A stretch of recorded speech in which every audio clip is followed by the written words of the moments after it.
Muy buenos días, estimados estudiantes. Bienvenidos una vez más a la clase de Historia tercero. Siendo hoy día domingo 23 de enero, vamos a dar pase para que los alumnos ingresen.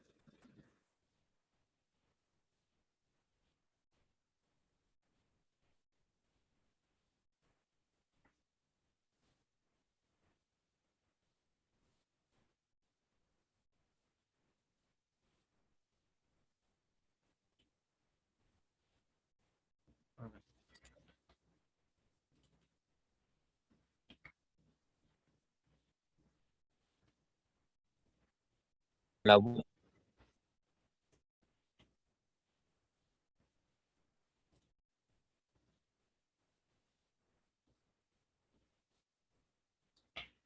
Buenos días, ¿cómo estás?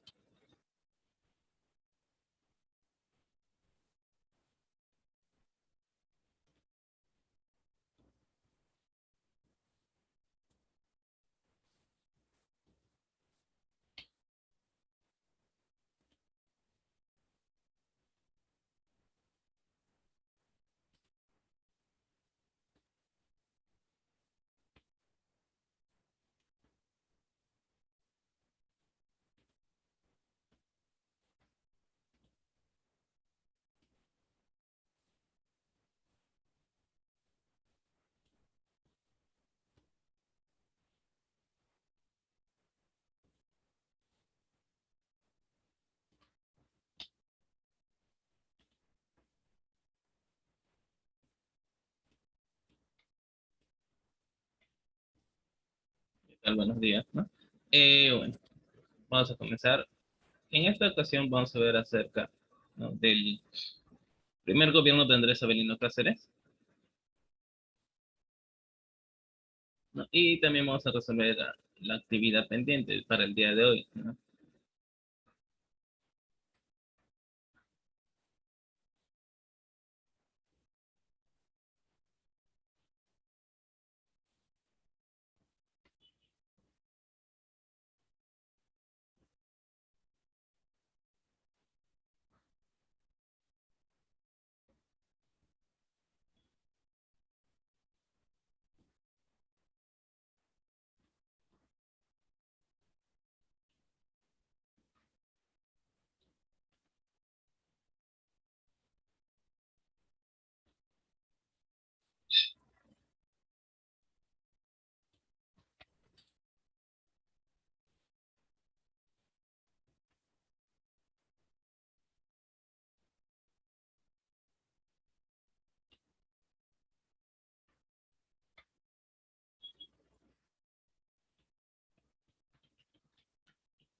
Gobierno de Andrés Avelino Cáceres.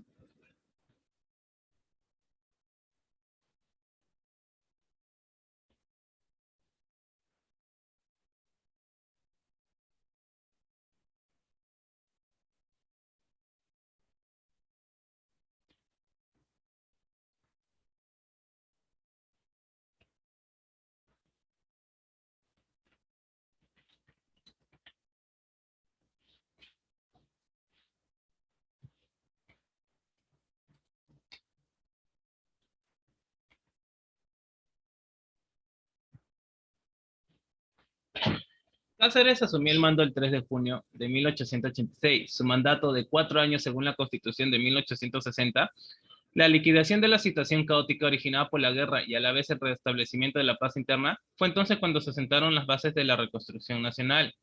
En lo que respecta a la política interna, Cáceres gobernó con el apoyo de su partido, el Constitucional, integrado por sus amigos y partidarios, así como el Partido Civil. El Partido Demócrata, liderado por Nicolás de Piérola, no lo apoyó, pero tampoco le hizo oposición, porque consideraba que la nación necesitaba paz para la reconstrucción. Claro, pues no después de la guerra con Chile, digamos también la guerra civil, ¿hasta dónde iban a llegar, pues, no?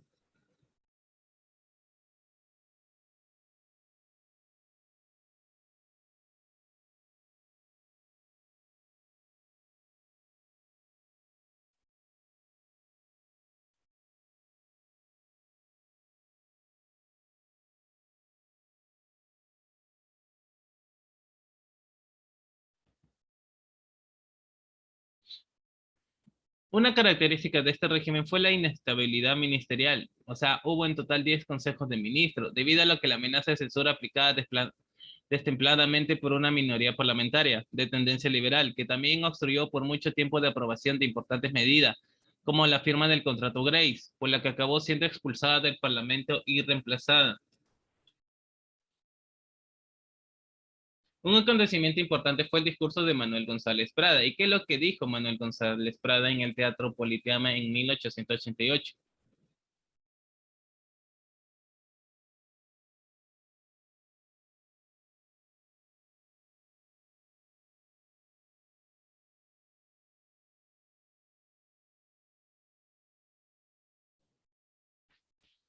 En el que se criticaba ferozmente al pasado republicano y a sus líderes, entre ellos Cáceres, así como un acentuado antichilerismo. Una frase de este discurso se ha mantenido en la memoria de los peruanos, por ejemplo, ¿no? Los viejos a la tumba y los jóvenes a la obra. González Prada fundó el Partido Unión Nacional, que se constituyó en la extrema izquierda del espectro político de entonces. Punto trágico de este gobierno fue el sometimiento de las guerrillas campesinas indígenas en armas desde la guerra con Chile, que se oponían a volver al control de los terratenientes blancos. Cáceres envió entre ellos a las tropas del nuevo ejército peruano, los cuales derrotaron a los rebeldes, los mismos que hacía pocos años atrás habían sido breñeros al lado de Cáceres. En el aspecto económico, los problemas más urgentes pues eran, lo que había, sí o sí, la existencia de grandes cantidades de billete fiscal o papel moneda emitido desde 1878, con la garantía del Estado y que por entonces estaban muy devaluados, la falta de recursos para cubrir las necesidades de la nación, una crecida deuda externa que mantenía al Perú con falta de crédito en el extranjero. El gobierno de Cáceres encaró este problema de la siguiente manera, ¿no? Desaparición del billete fiscal. En 1884, el billete fiscal en circulación ascendía a más de 120 millones en soles e inca. Este billete se hallaba enormemente devaluado. En 1886, el primer año del gobierno de Cáceres, reapareció la moneda metálica de plata.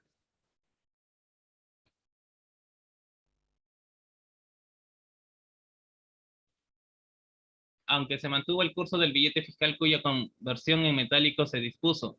Para entonces, un sol plata equivalía a 21.8 soles en billetes. Una de las medidas fue autorizar que hasta un 20% del impuesto de aduanas fueran pagados en billetes, lo que solo estimuló la ola especulativa. Mientras tanto, el billete se fue depreciando mucho más. A fines de 1887, un sol plata valía de 28 a 35 soles en billetes. Vista la desconfianza general a principios de 1888, el gobierno ordenó que todas las oficinas públicas recibirían entradas solo en metálico. Los billetes fiscales dejaron así de circular oficialmente. Y en 1889 se permitió que fueran canjeados con títulos de la deuda pública interna, medida que solo benefició a los grandes especuladores, más no a la gran masa de población que de un momento a otro se veía en posesión de billetes que ya no valían nada. Reorganización hacendaria. Anteriormente los ingresos del Estado provenían mayormente del guano y el salitre, pero el Perú ya no contaba con esas riquezas, o bien se habían reducido a su mínima expresión. Las rentas de las aduanas se convirtieron entonces en la principal fuente de recursos. Para hacer frente a los gastos de presupuesto, la política económica se enfocó en reducir gastos y crear nuevos impuestos. Los egresos de la nación se redujeron a 6,5 millones de soles. Igualando los gastos, se crearon los impuestos al consumo del alcohol y el tabaco, el estanco del opio y el impuesto del papel sellado. Había una descentralización fiscal, ¿no? ¿Por qué creen que había esto? La pregunta es, ¿no?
La descentralización fiscal, ¿no? Para una mejor recaudación e inversión de las rentas del Estado, se estableció la descentralización fiscal. Consistía en dividir dichas rentas en generales, para los gastos del Estado y en departamentales, para cubrir las necesidades de cada departamento. Para este último se crearon las juntas departamentales, integradas por los representantes del gobierno y de las municipalidades, y que debían recaudar y administrar las rentas del respectivo departamento. Sin embargo, los resultados de esta descentralización no respondieron a las expectativas del gobierno. Uno de los impuestos que generaron más descontento en la población andina fue el de la contribución personal, que recordaba el tributo indígena colonial abolido por Ramón Castilla en 1855. La cancelación de la deuda externa, el contrato Grace, ¿no? A ver, el famosísimo contrato Grace.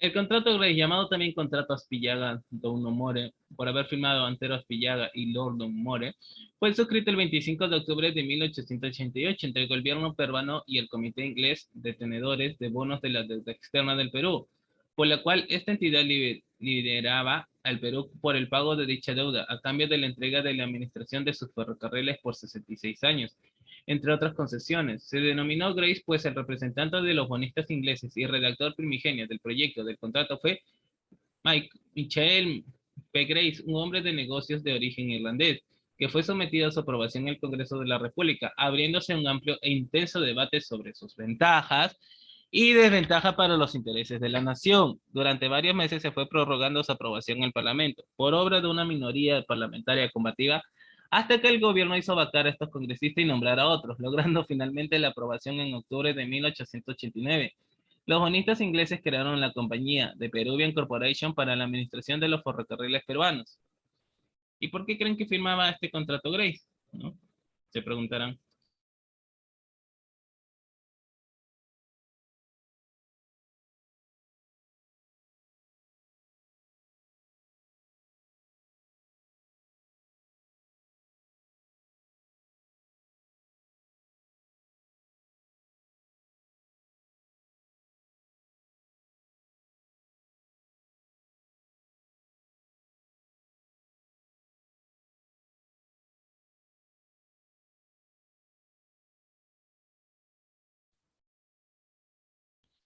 Después de la guerra con Chile inició el proceso de reconstrucción nacional. El Perú se vio frente a una cuantiosa deuda externa proveniente de los empréstitos de 1869, 70 y 72, que llegaba a la enorme suma de 51 millones de obras esterlinas, lo cual obviamente resultaba imposible de pagar, pues equivalía en varias veces todo el presupuesto de la República.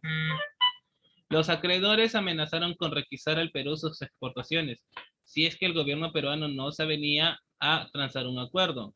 Urgía pues buscar una salida. Por otro lado, el estado de deterioro de los ferrocarriles hacía necesaria la llegada de fuertes capitales para restaurarlos y construir otros.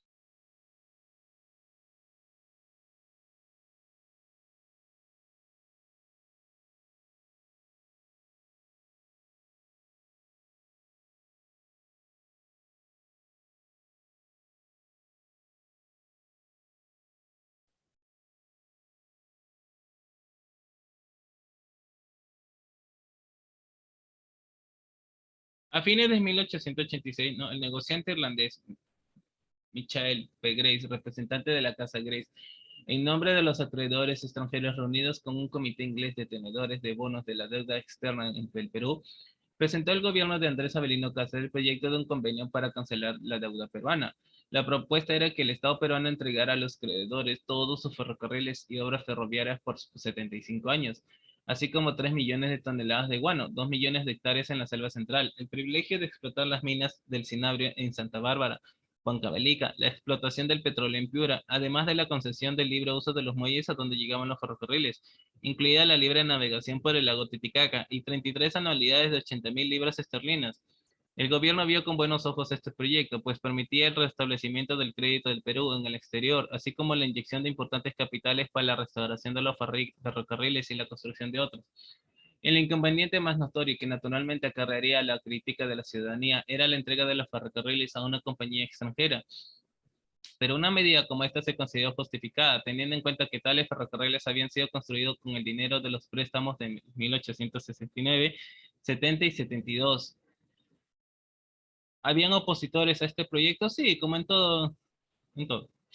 Conocida en el Perú la propuesta de Gray, se abrió el debate sobre si convenía para los intereses de la nación aceptarlo. Una oposición surgida entre algunos peruanos era la que la deuda debía ser pagada por Chile, ya que este país se había apoderado de los territorios salitreros y guaneros, que habían sido garantía de los empréstitos del 69, 70 y 72. Sin embargo, de acuerdo al tratado de Ancón firmado con Chile y que puso fin a la guerra con dicha nación en 1883, Chile solo se comprometió a dar los tenedores de bonos del 50% del producto del guano en los territorios cedidos por el Perú, hasta que se agotaron los depósitos guaneros. Por lo demás, el valor de todos los depósitos de guano no habría bastado para cubrir toda la deuda derivada de los empréstitos peruanos, por lo que se precisaba buscar una salida realista para que no siguiera creciendo la deuda con sus intereses. Entre los opositores del contrato destacó nítidamente José María Quimper, antiguo integrante del Gabinete de los Talentos y entonces diputado por Camaná. Escribió al respecto un folleto titulado Las propuestas de los tenedores de bonos en el 86, donde acusó al gobierno de Chile de ser inspirador del contrato. Asimismo, sostuvo que el Perú quedaría atado de pies y manos a los intereses del imperialismo británico y que la cesión de ferrocarriles era excesivamente entreguista, pues otorgaba más de lo que se recibía a cambio. Para Quimper, Chile era quien debía asumir la responsabilidad de la deuda peruana, por haberse apoderado de los yacimientos baneros que habían sido la garantía de la deuda peruana. Oposición demagógica que, como era de esperarse, fue apoyada rápidamente por la mayoría de la población peruana a lo largo de varias legislaturas. Este personaje entabló una lucha enconada para evitar la ratificación del contrato, siendo una de sus tácticas alargar los debates mediante larguísimos discursos, uno de ellos de 6 horas de duración. El escritor José Arnaldo Márquez, a través de su opúsculo La Orgía Financiera del Perú, que publicó anónimamente en Santiago de Chile, se opuso también al contrato. Hay varios que se opusieron, pero no. Ante la corriente opositora surgida en el Perú, Grace intentó mostrarse más flexible y presentó un segundo proyecto por el cual redujo de 66 los 75 años de usufructo de los ferrocarriles, entre otras atenuantes más. Estudiada la propuesta por el gobierno peruano, hubo un primer informe favorable emitido por la comisión integrada por Audelio de Negri, Francisco García Calderón y Francisco Rosas, no tanto por considerar que tuviese ventajas, sino porque no encontraban otras alternativas posibles ante la crítica situación hacendaria. Otro informe positivo fue del fiscal de la Nación, Al Araníbar, mientras que el de su antecesor, Manuel Atanasio Fuentes, el fiscal interino, fue contrario. Por fecha del 19 de febrero de 1887, y luego de los estudios y consultas realizados por el gobierno peruano, expidió la resolución suprema donde se aceptaba la propuesta Grace, con algunas condiciones. La firmaron el presidente Cáceres y su ministro Manuel Irigoyen. Para negociar con los tenedores de bonos las bases propuestas por el gobierno peruano, fue comisionado a Londres, José Araníbar, quien se reunió con Sir Henry Wagdell Taylor, presidente del Comité de Tenedores de Bonos, y con Charles Grace y Gerald Augusto Ollard, y se firmó el llamado Contrato de Aníbal Taylor. Pero enterado el gobierno chileno de la firma de dicho documento, se opuso a su aprobación, expresando que objetaría todo pacto que no dejase claramente establecido que Chile no tenía obligaciones por la deuda peruana, aparte de lo claramente explicitado en el Tratado de Ancón. El gobierno peruano se inhibió entonces de someter dicho contrato a la aprobación del Congreso, y a través de su Cancillería expresó el gobierno chileno que en adelante tendría en cuenta lo señalado.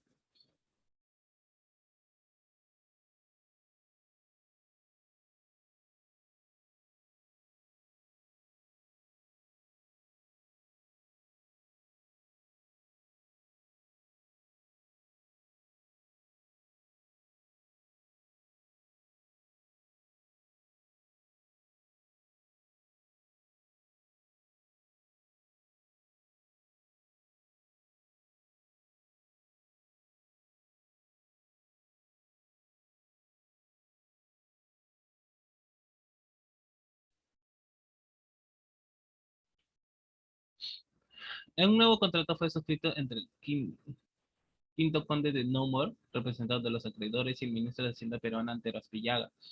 El 25 de octubre de 1888, ese mismo mes se instaló el Congreso Extraordinario que empezó a discutir el contrato. O sea, lo destituyeron por el Congreso, ¿no? O sea, lo cerraron. Una minoría de diputados encabezada por Quimpe inició en el segundo Congreso Extraordinario de enero de 1889 una obstrucción sistemática contra el contrato, prolongado indefinidamente los debates, pero para esta minoría el Perú se comprometía a pagar mucho más de la que la realidad los bonos o títulos de la deuda valían en el mercado y que por lo demás no le correspondía hacer ese pago. La táctica empleada por esta minoría fue el ausentismo para frustrar el quórum legal. La mayoría hizo entonces una declaración dando cuenta a la nación y el Poder Ejecutivo de la situación y sosteniendo que los diputados disidentes al negarse a contribuir con su voto y su presencia habían cesado en el ejercicio de sus cargos. Después de algunos titubeos, el gobierno decidió en abril de 1889 considerar vacantes los escaños de la minoría, convocando además a elecciones parciales en las provincias que representaban esos diputados. Barrida así la oposición por medio de un cuestionable procedimiento, se reunió el cuarto Congreso Extraordinario, que aprobó con algunas modificaciones de detalle el contrato Aspillague de Unamor.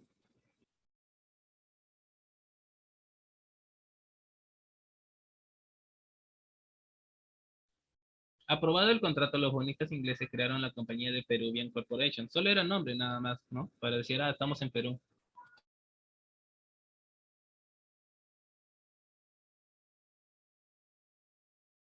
Y cambiaron sus bonos, que fueron anulados por acciones de la misma. En julio de 1890, los ferrocarriles del Estado peruano pasaron a manos de dicha compañía por 66 años, según lo estipulado en el contrato. Quienes defendieron el contrato Gray sostenían que su vigencia y aplicación haría mejorar y crecer la red ferroviaria de la nación. Pero la real fue que la Peruvian solo se dedicó su preocupación a ampliar las vías central y del sur, obra muy importante, por cierto, pero descuidó todo el resto de la gran red ferroviaria que recibió, incluso algunas de estas líneas que abandonaron totalmente. El contrato Gray sería modificado durante el primer gobierno de José Pardo y Barrera en 1905 y durante el oncenio de Augusto Leguía en 1928.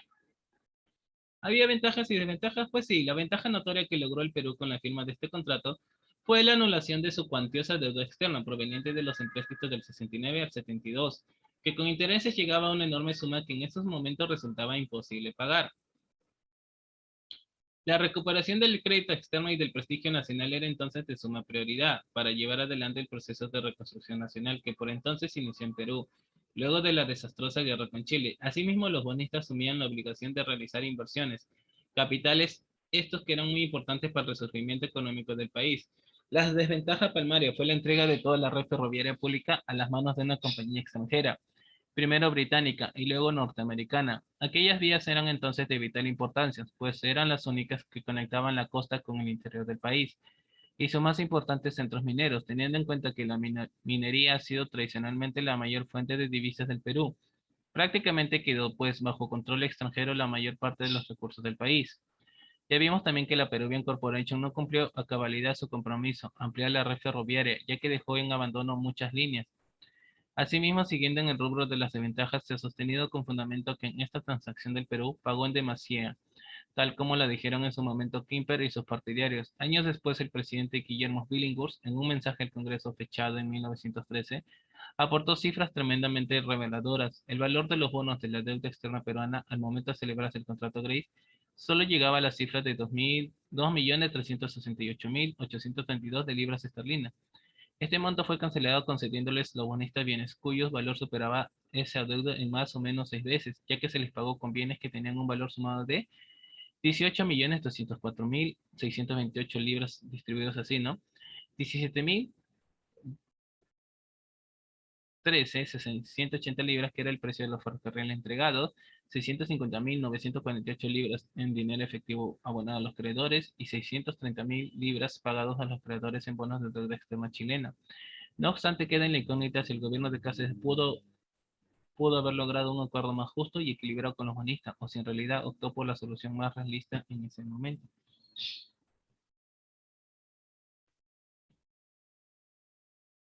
¿Y cómo estamos el Perú internacionalmente? En 1887, la República del Ecuador quiso nuevamente ceder como pago a sus creadores británicos grandes extensiones de tierras de la Amazonía que disputaba entonces el Perú. La diplomacia peruana logró detener ese proyecto y firmó con dicho país el 1 de agosto de 1887 un convenio por el cual la cuestión de límites sería sometida al arbitraje del rey de España. En 1889, el comisionado especial del Perú en España, José Pardo y Barrera, presentó al rey español el alegato del Perú. Notable estudio jurídico de la cuestión que desde entonces fue el baluarte de la defensa peruana en ese pleito de límites. Pero representantes del gobierno de Cáceres quisieron resolver de manera directa el asunto y suscribieron con el gobierno ecuatoriano en Quito el Tratado García Herrera, por el cual cedía Tumbes y una gran parte de Maynas al Ecuador. El Congreso ecuatoriano se apresuró a aprobar dicho tratado, pero el Congreso peruano, bajo presión de los representantes masónicos, puso como condición hacer modificaciones en línea trazada, lo que no fue aceptado por el Ecuador. La solución de diferendo continuó entonces bajo el arbitraje de la corona española. El Perú participó en un congreso de representantes americanos que se reunió en Washington, en que como combinación de sus actividades firmó un tratado de arbitraje, que se consagró como principio de derecho internacional. Se realizó también en Lima un congreso sanitario. ¿Había problemas en Brea y Pariñas? Pues sí, el problema de la explotación del petróleo en el yacimiento de la Brea y Pariñas, que demandó la atención de casi todos los gobiernos peruanos hasta los años 1960, se originó inmediatamente después de la guerra con Chile, cuando se discutía el contrato Grace. Dicho yacimiento pertenecía entonces a General Guerrero y en la medición que se hizo en 1888 para el pago del impuesto correspondiente, se determinó erróneamente que solo abarcaba 10 pertenencias, determinándose el impuesto en solo 150 soles al semestre. 15 soles por pertenencia. En 1890 el yacimiento pasó en arrendamiento a la empresa anglo-estadounidense London Pacific Petroleum por 99 años, operándose de esta manera la penetración del capitalismo inglés a la naciente industria petrolífera.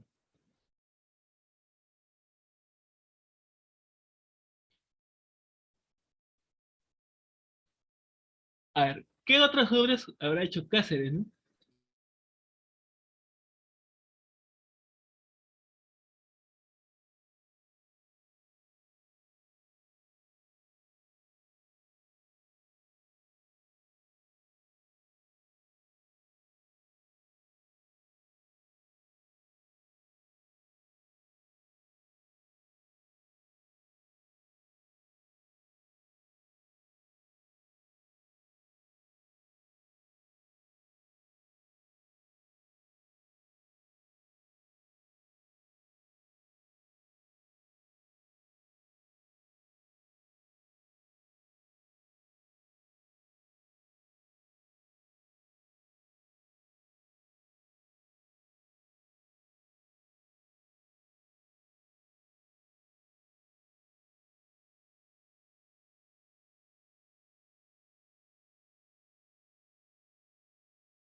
Se dio el Reglamento General de la Instrucción Pública en 1886, que estableció nominalmente la obligatoriedad de la educación primaria, que siguió bajo los auspicios de los consejos municipales.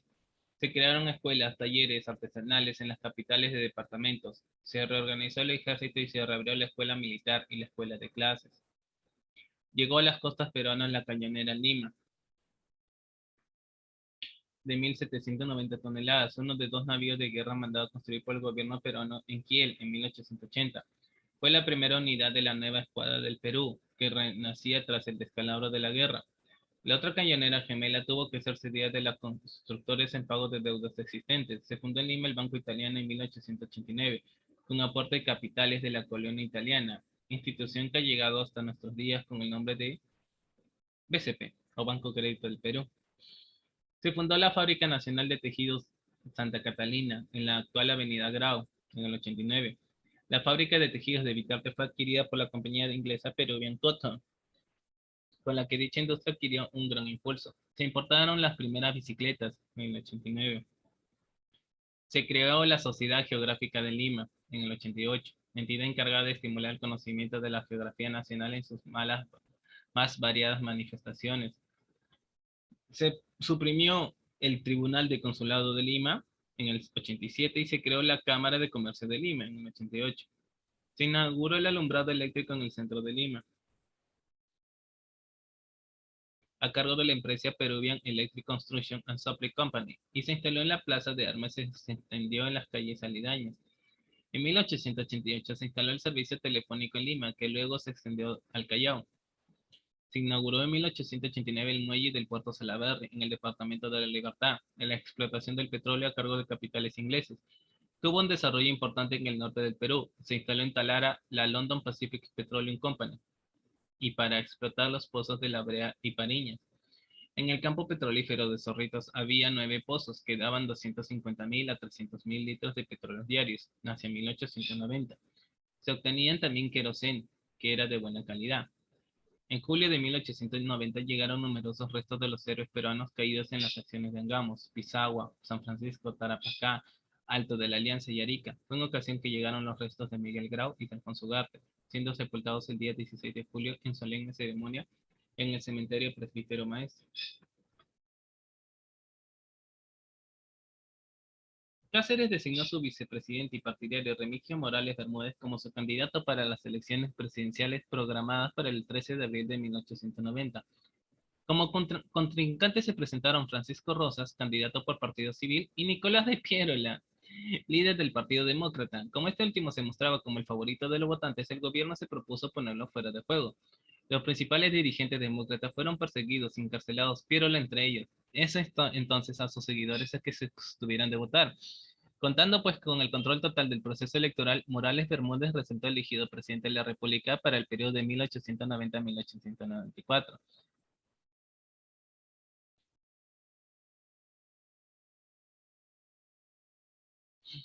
¿Y qué pasó, no? Remigio Morales Bermúdez. Del 90 al 94.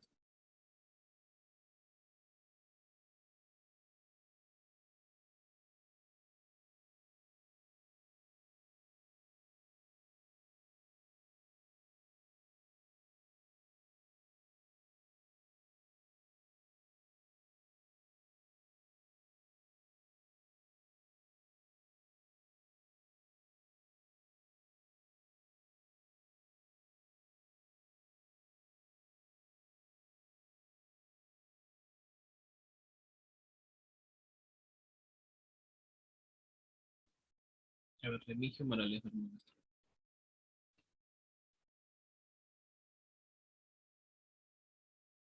Milagros salió, pues, ¿no? Sucesor electo de Cáceres. ¿Y cómo así, no? Te preguntarás.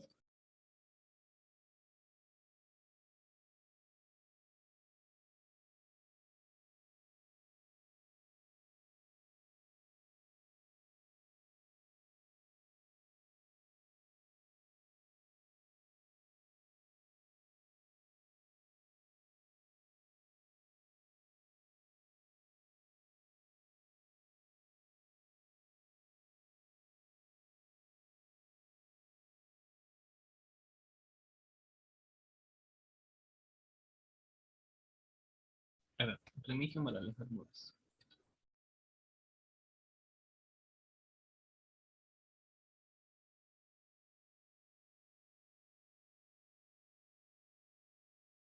Fue militar, político peruano que ocupó la presidencia del 90 al 94.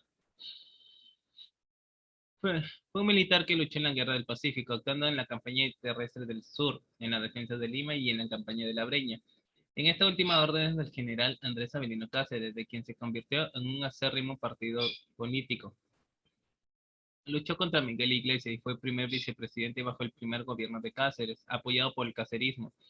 Ganó la presidencia de 1890. Su gobierno fue discreto, no realizando grandes obras públicas y limitándose a continuar la política del presidente anterior. Ejerció una severa represión en contra de los partidos de Nicolás de Piérola y otros grupos políticos.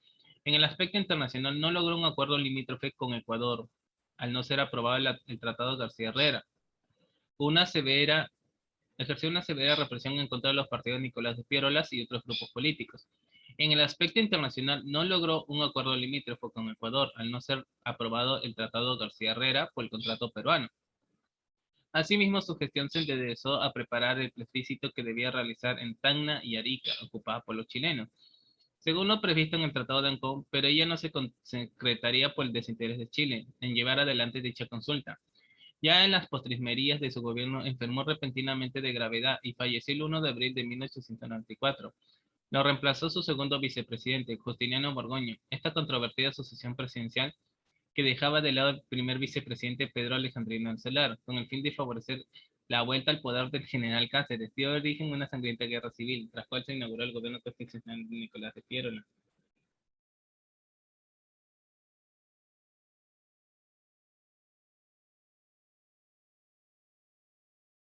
Elegido por el general Andrés Navelino Cáceres como presidente constitucional, Morales Bermúdez le acompañó como primer vicepresidente, mientras que el segundo vicepresidente era Audelio de Negri. En esos años también fue diputado por la provincia de Parinacochas, aunque según Basadre por entonces no ocupó ningún otro cargo político, aparte del primer vicepresidente de la República, tal vez con el objetivo de no desgastarse políticamente y poder así postular a la presidencia.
El general Cáceres designó a Morales Bermúdez como su candidato oficial en las elecciones presidenciales programadas para el 13 de abril de 1890.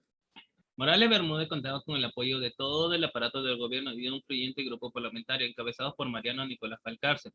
Como contrincante, bueno, se presentó Francisco Rosas por el Partido Civil, que resurgía así desde la primera y única vez que había llegado al poder en el 72, y Nicolás de Piérola. Sí, después que nos había traicionado, volvió. Y no sé cómo le dejaron inscribir su partido.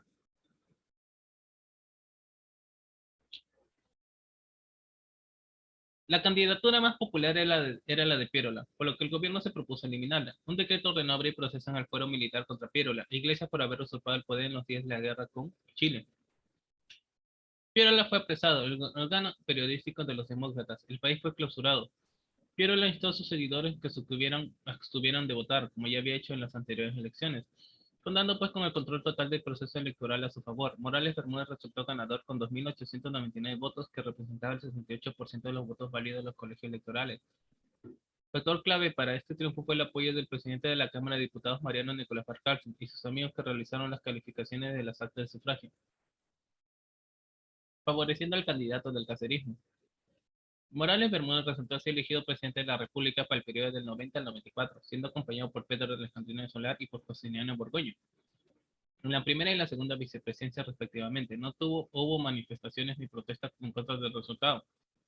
El mismo candidato Rosas felicitó al ganador. Por su parte, el expresidente Cáceres partió a Europa, donde cumplió algunas misiones diplomáticas.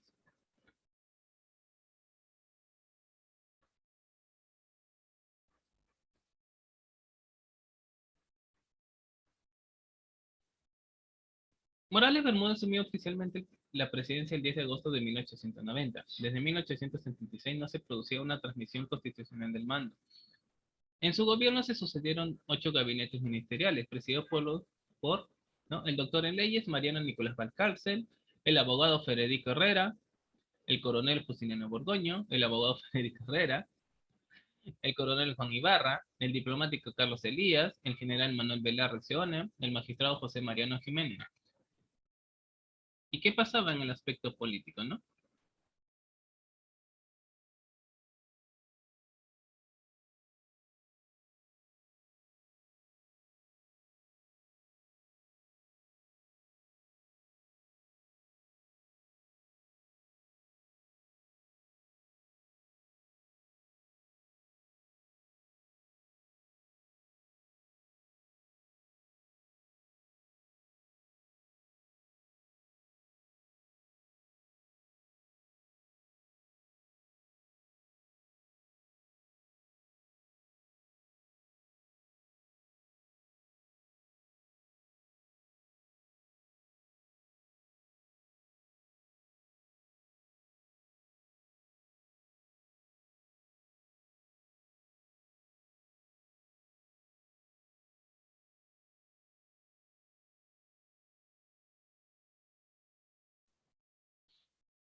El motín del cuartel de Santa Catalina. El 5 de octubre de 1890, el principal opositor del gobierno, Pirola, escapó de la cárcel y se embarcó de incógnito en el Callao, pasando a Guayaquil y de allí a Panamá, para finalmente embarcarse a Europa.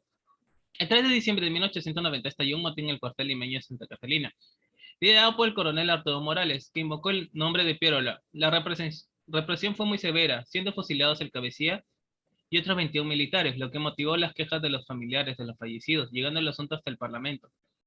El primer ministro Mariano Nicolás Valcárcel fue acusado de tener responsabilidad en dichos crímenes. Sin embargo, Valcárcel pasó a presidir la Cámara de Diputados y la acusación en su contra no prosperó.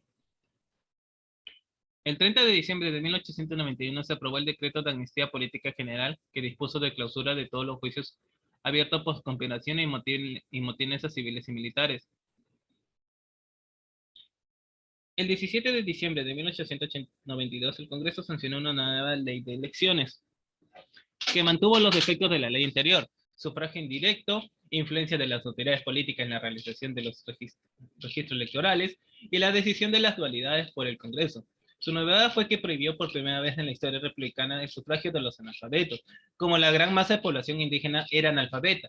Esto provocó distribuciones desiguales en cuanto a las representaciones parlamentarias de cada provincia. Hubo provincias con representantes elegidos con una ínfima cantidad de votantes, pero que igualaban el número de los representantes de otras provincias que contaban con un electorado más activo, grande y nutrido. En 1893, el Congreso, con la intención de evitar la intervención de terceros en las elecciones, aprobó la Ley de Registro Cívico, que otorgaba facultades revisoras de la Junta Suprema Central. ¿Para qué? Para llevar las elecciones de manera transparente ante la amenaza de presiones del Partido Cacerista. Al comenzar el año de 1893, el gobierno se halló en una situación difícil, pues el Congreso le era hostil. Los partidarios de Mariano Nicolás Balcarce, que formaban el círculo parlamentario que era el grupo dominante, se unieron con los civilistas, formando la Unión Cívica que hizo oposición al gobierno. La plataforma de los cívicos era oponerse a la injerencia de los militares en la política y se proyectaron para las elecciones presidenciales de 1890, con Balcarce como candidato. En 1892 retornó en Europa el general Cáceres en pos de una segunda elección presidencial. El gobierno procedió de lleno de apoyarlos, no escatimando en cerrar periódicos opositores y desconocer las garantías individuales. Cuestiones de Tacna y Arica, ¿no? En la política exterior, la gestión de Morales Bermúdez se concentró en la realización del plebiscito que debía decidir los destinos definitivos de las provincias de Tacna y Arica. Entonces, bajo administración chilena, de acuerdo con los estipulados en el Tratado de Ancón de 1883, las conversaciones diplomáticas entre el presidente de Chile, José Manuel Almacera, el plenipotenciario peruano Carlos María Elías, publicados en 1900, en páginas diplomáticas, revelan que Chile quería solucionar la cuestión comprando el territorio en el que se tenía previsto la realización del plebiscito. La suma ofrecía escaló a los 20 millones, en lo que el gobierno peruano rechazó. La guerra civil chilena en 1891 suspendió momentáneamente las negociaciones.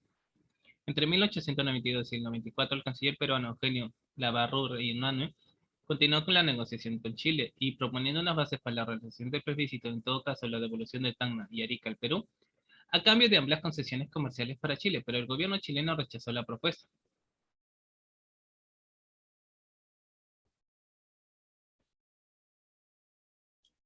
En 1893, el canciller peruano José Mariano Jiménez Gual inició nuevas negociaciones con el ministro chileno en Lima.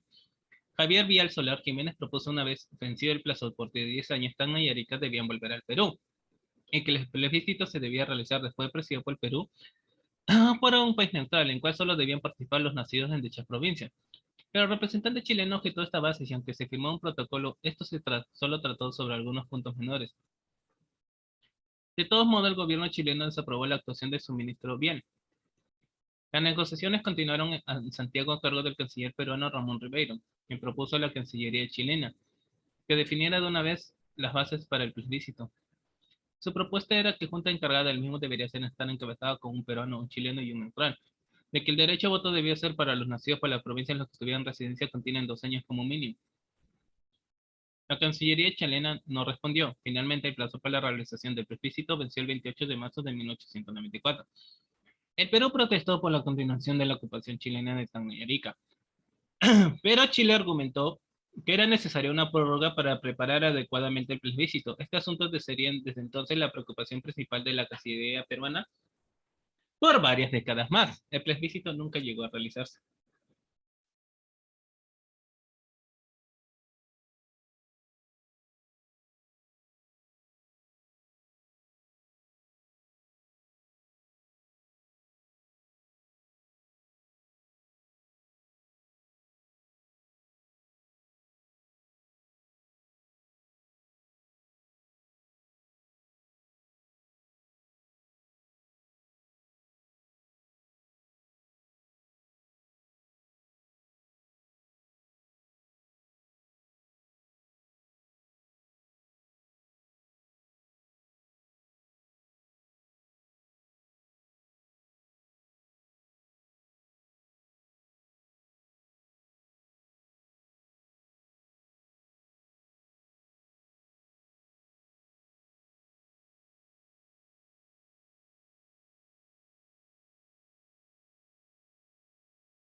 Se firmó el 10 de octubre de 1891 un tratado de comercio y navegación bilateral con Brasil, llamado Tratado Sherman-Simons, un reemplazo de la Convención Fluvial de 1858. Fue aprobado por el Congreso peruano en 1894 y las ratificaciones se canjearon en Lima en 1896. Estableció la libertad de navegación por el Amazonas y sus afluentes y se exoneraron de derechos de mercancías que cada país quisiera ingresar al otro. Este acuerdo fue perjudicial para Iquitos, donde hubo fuerte oposición, pero lo mismo ocurrió en Brasil, que lo denunció en 1904, quedando finalmente inválido.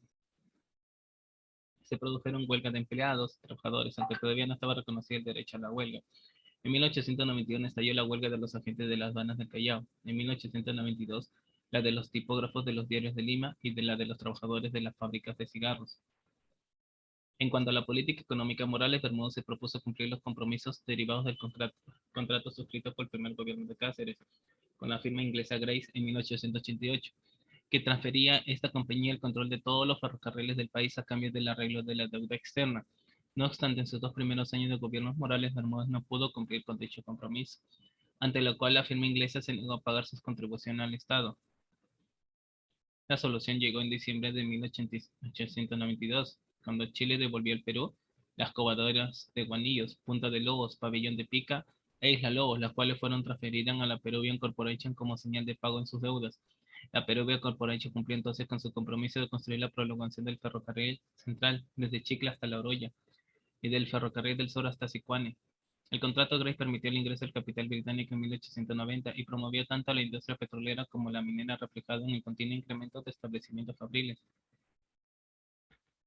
La década de 1890 marcó el inicio de la recuperación del Perú, pues coincide con un renovado proceso modernizador. Las metas del gobierno se plantearon mediante el control arancelario, que utilizó como negociación en tratados con países vecinos, por ejemplo con Chile. Sin embargo, la crisis mundial afectó inevitablemente a la economía nacional. La crisis varín desprestigió el comercio latinoamericano y restringió fuertemente las exportaciones de materias primas. Asimismo, se produjo una caída sistemática del precio de la plata entre el 90 y el 94, resultado de la Gran Depresión, que afectó a todos los mercados, las transacciones y el movimiento industrial y comercial, fuente de la gran parte de las entradas fiscales, como señaló el mismo presidente en su mensaje en Fiestas Patrias de 1892. A ver. La merma en los ingresos fiscales se compensó con el auge industrial iniciado durante este periodo. En efecto, al margen de la influencia gubernamental, la esperanza de bienestar económico propició el desarrollo de una nueva industria. El 60% de las firmas que llegaron a operar a inicios del siglo XX se establecieron en esta época, entre ellas la del sector manufacturero urbano, que tenía como objetivo tanto la exportación de sus productos como la venta hacia el sector rural. Proliferación fábricas dedicadas a la producción de textiles, cervezas, vinos y licores. Sombreros, calzados, velas, chocolates y aceites. Se establecieron también compañías de agua potable, así como las de operación de muelles. A finales del gobierno entre 1893 y 94 se presentó una recuperación gradual del volumen de exportaciones, que había caído drásticamente desde la guerra con Chile. Algunos autores atribuyen estas mejoras productivas a la renovación sustancial de los medios de producción, por ejemplo, máquinas a vapor y concentración de masas laborales. El presupuesto de la República, en lo que respecta por ley del 27 de noviembre de 1890, se estableció la práctica de los presupuestos anuales, hasta entonces habían sido bienales. En el primer año del gobierno de Morales Bermúdez hubo un saldo a favor que ascendió a 950.000 soles, aunque hubo ingresos y gastos fuera del presupuesto. A este defectuoso sistema presupuestal se sumió disminución de las entradas fiscales por la depresión mundial y la baja del precio de la plata y el desorden administrativo reflejado en la contabilidad con gastos de hasta un 57% sobre lo autorizado. Ante la constatación de estas irregularidades, el Congreso aprobó resoluciones legislativas que buscaban el fortalecimiento del sistema de contabilidad y la verificación de lo recaudado, tanto en aduanas como lo gastado en políticas públicas. A partir de 1893 empezó a presentarse déficit en el presupuesto, pero en un porcentaje que oscilaba entre el 2 y el 7%, que era fácilmente cubierto. Este déficit sería acentuando bajo el gobierno de Pierola. Morales Bermúdez no hizo obras públicas de importancia ni alguna otra innovación de calibre, limitándose a seguir con la política trazada por su antecesor, a incrementar las rentas nacionales y a reprimir a los opositores, llegando incluso a cerrar diarios. Para él, gobernar era conservar el orden. Sin embargo, se pueden citar, bueno, por ejemplo, el Congreso expidió la Ley de Municipalidades el 14 de octubre de 1892 para permitir el restablecimiento de dichas entidades en todo el país. Estableció el sufragio directo, aunque no secreto. Efectuados los comicios, perdieron los candidatos oficialistas y el gobierno reemplazó los municipios por juntas notables. En octubre de 1893, el Congreso aprobó una ley que introdujo el recurso jurídico del habeas corpus, que limitaba la prisión arbitraria de los acusados por delitos comunes. El Ejecutivo lo devolvió al Congreso con observaciones. El 14 de octubre de 1893 se sancionó la Ley de Inmigración y Colonización, que dio amplias facilidades para la llegada de inmigrantes de raza blanca. Pero estas nunca llegaron, atribuyéndose la culpa de ello a los terratenientes que acaparaban las tierras del cultivo. Se dio una ley de protección a la industria minera. Por obra de Peruvian Corporation se continuó la ampliación del ferrocarril central, que llegó hasta La Oroya, y la del ferrocarril sur de Juliaca, a Cusco, que llegaba hasta Sicuani. Se inauguró el camino de penetración al Pichis, en la selva central, para conectar así Lima como la región amazónica a través de las vías fluviales. Se llevó a cabo algunas reformas en los cuerpos de policía y de gendarmería. Se abrió algunas escuelas de educación primaria. Se dotó el servicio de agua potable a la ciudad de Arequipa. Se adquirió en 1894 el navío de la Guerra Constitución y el transporte de madera Chalaco, que fueron incorporados al servicio de la Marina Guerra, que hasta entonces solo contaba con el crucero Lima y el guardacosta Santa Rosa. Con motivo del cuarto centenario del descubrimiento de América, se desarrolló, entre otros actos, una gran exposición nacional en Lima el 12 de octubre de 1892, que tuvo gran éxito. Y por lo tanto, vamos a pasar a las actividades del día de hoy. ¿Ya? Vamos a pasar a las actividades del día de hoy.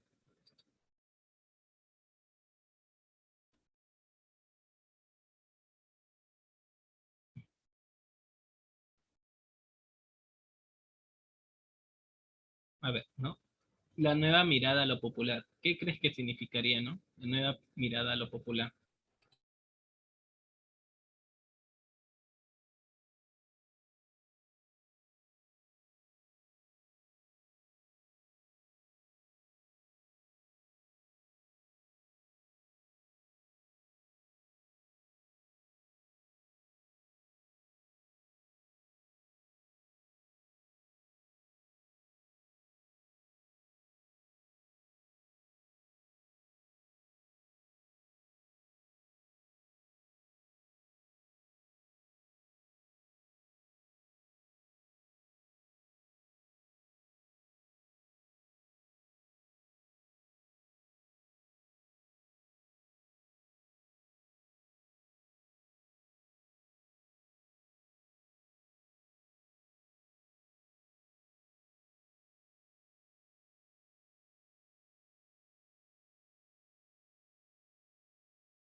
A ver, la nueva mirada a lo popular. Luego de la guerra, entonces fue surgiendo una nueva visión de lo popular, que se manifestó en la prensa limeña cuando ella abandonó el lenguaje despectivo, que solía usar para referirse a las clases populares y sus costumbres. En especial en la década de 1890, se observa una progresiva expurgación de adjetivos como bárbaro, incivilizado, ignorante o inculto, que habían servido para describir y descalificar las prácticas culturales populares, e incluso para la expresión plebe, muy usada en los periódicos limeños, dejó de emplearse para ser reemplazada por personas del pueblo o gente del pueblo. Con respecto al carnaval, la actitud de la policía empezó a variar, mostrándose más abierta y tolerante. Otro cambio interesante es lo que lo popular comenzó a cobrar intereses en la prensa limeña. Se hizo más visible y se convirtió en objeto de una complaciente inquisición sin la dosis etnocéntrica del periodo anterior a la guerra con Chile. Las manifestaciones populares dejaron de ser objeto de reprobación para convertirse en algo muy cercano a la cultura. En efecto, según el comercio, eran los barrios populares donde podía verse el carnaval en su más rica y tradicional expresión, ¿no? Por ejemplo, dice, en 1894 un grupo de caballeros dedicados al comercio se quejó de una noticia del comercio en la que se describe un colorido paseo de personas disfrazadas que recorrían las calles de Lima sobre burros. Pero digamos, como dice, las tradiciones cambian, ¿no? Por ejemplo, hoy en día, ¿no? ¿Qué otras culturas extrañas hay? A ver, ¿no? Hay que preguntarse también. Estamos, digamos, estamos aceptando los cambios de la sociedad o todavía tenemos nuestros prejuicios, ¿no? Los tiempos cambian lentamente, como dice. Algo que estuvo de moda hace 20 años ya no va a estar de moda, ¿no? Bueno, algunas cosas sí, ¿no? Por ejemplo, los jeans y todo ello.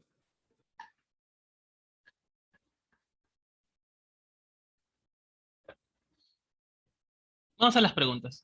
Según el texto, ¿cómo catalogaban los periódicos antes de 1890 las prácticas culturales populares?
A ver, ¿por qué causan asombro al cronista los hombres del pueblo, no? Si, digamos, será sí había estatus social, bueno, anteriormente, pero que haya una costumbre, ¿no? Que poco a poco sacan, pues les va a causar, bueno, algo asombroso, como es hoy en día, ¿no? Digamos, sacan algo nuevo, ¿no? Y nos causa asombro, ¿no? Las culturas y todo ello.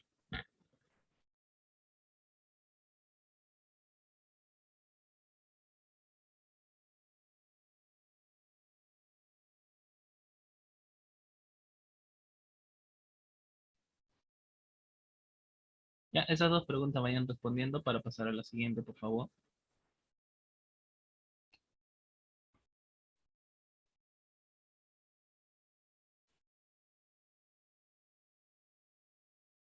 Ya, esas dos preguntas las respondiendo, por favor.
A ver, vamos a continuar con el siguiente.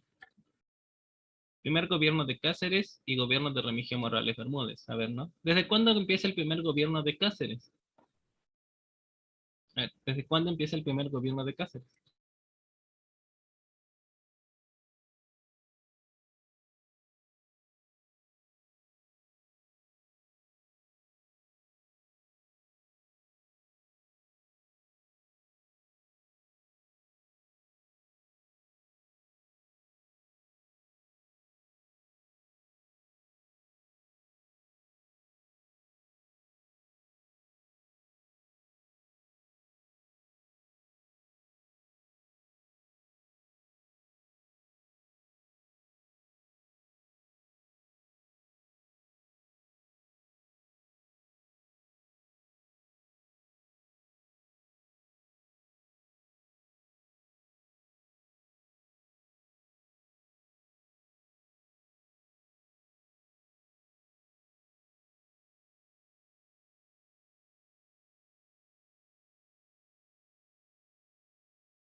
A ver, van a tener sus 20 minutos de descanso, vuelven a unirse a las 10:40, ya para completar las actividades, ¿no? Para ver otros temas también. Ya, en 20 minutos vuelven a unirse para la tercera parte de historia. En 20 minutos, 10, o sea, a las 10:40, 10:40 vuelven a unirse.